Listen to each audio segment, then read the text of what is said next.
सबसे पहले बकरीद की तो ढेर सारी शुभकामनाएँ। बकरीद मुबारक सब लोगों को। इसी मुबारकबाद के सिलसिले में महामहिम हमारे बिहार के राज्यपाल महोदय हमारे यहाँ आए थे और बकरीद के लिए ढेर सारी शुभकामनाएँ हमको, परिवार को और बच्चों को भी कि खान सर आपका तो परिवार बहुत बड़ा है, इतने बच्चे हैं। और उसी क्रम में उन्होंने कहा कि हमें क्लासरूम देखना है। तो जब वो क्लासरूम हम बस ऐसे दिखाएँ उनको तो कहे कि अब हम अंदर जाएँगे क्लासरूम में। जब क्लासरूम में अंदर गए, फिर स्टेज पे आए, देखे तो उन्होंने कहा कि हम यहाँ क्लास लेंगे। तो ये सौभाग्य होगा हमारे यहाँ बच्चों का कि उनका क्लास स्वयं महामहिम राज्यपाल महोदय लेंगे हम लोग के। और इतने इंटेलेक्चुअल, वो जब आते हैं तो कुछ ना कुछ सिखा के जाते हैं। तो हमारे टेबल पे जो पढ़ाते हैं पोडियम पे, वहाँ गिलहरी रखी हुई है। तो उन्होंने देखा तो उन्होंने बताया कि कैसे मतलब जब राम सेतु बन रहा था तो गिलहरियों का क्या योगदान था उसमें। जो दरारें आ गई थी उसमें, बहुत बारीक दरारें थी, तो गिलहरियाँ उसमें बालू में अपने को उलट पलट करके कुछ बालुएँ फंसा के उसमें दरार भरती थी। इतने छोटे-छोटे चीज़ों के वो जानकार हैं और यही सब सिलसिले में बहुत सारी शुभकामनाएँ दी हैं।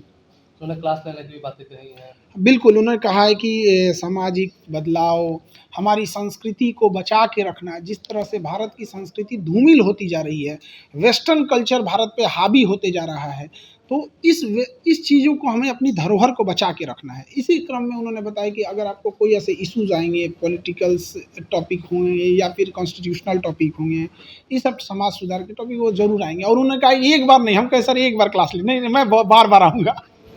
पारिवारिक बात को लेकर के शादी हुई आपके हालों में, जी। कैसा पारिवारिक संबंध चल रहा है?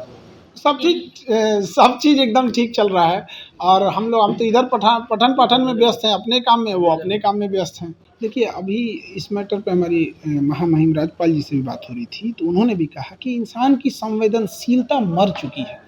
एक 9 साल की बच्ची का जिस तरह से रेप करके वो घसीटते हुए आई है बेचारी, और एम्बुलेंस में बैठे-बैठे, मतलब आप एक डॉक्टर से भी कहते हैं कि आपका पेपर वर्क और ये सब चीज़ें बाद में होती हैं, आपको प्रायोरिटाइज़ेशन नहीं दिखता है कि बेचारी एक बच्ची है, मर रही है। अब आप देखिएगा बेड है कि नहीं है, तो फिर क्या संवेदनशीलता रहेगी।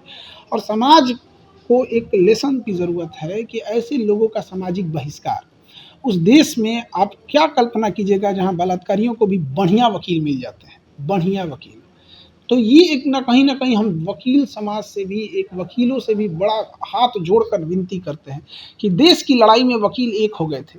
चाहे वो सरदार पटेल हो, महात्मा गांधी हो, पंडित जवाहरलाल नेहरू हो, मोतीलाल नेहरू हो, सारे वकील एक हो गए थे। उनके पास बुद्धिमत्ता होती है, एकता होती है, वकीलों से अच्छी एकता नहीं। यदि ये सारे वकील एक हो जाएँ और ये समझ जाएँ, क्योंकि उन्हें केस देखने के बाद समझ जाता है कि ये झूठ बोल रहा है या सच बोल रहा है, कि अगर कोई रेप वाला काम किया है, किसी महिला पे एसिड अटैक किया है, किसी महिला को जला के मारा है, रेप किया है, किडनैपिंग किया, तो ऐसे का कोई बढ़िया वकील नहीं मिलेगा। जैसे अगर कोई देशद्रोह कर देगा तो उसको कोई बढ़िया वकील नहीं मिलेगा। तो इसे देशद्रोह की श्रेणी में इस तरह से रखना चाहिए ताकि उससे समझ में आए कि हमको कोई वकील नहीं मिलेगा। अगर बढ़िया वकील मिल जाएगा तो बचा के निकाल ले आता है।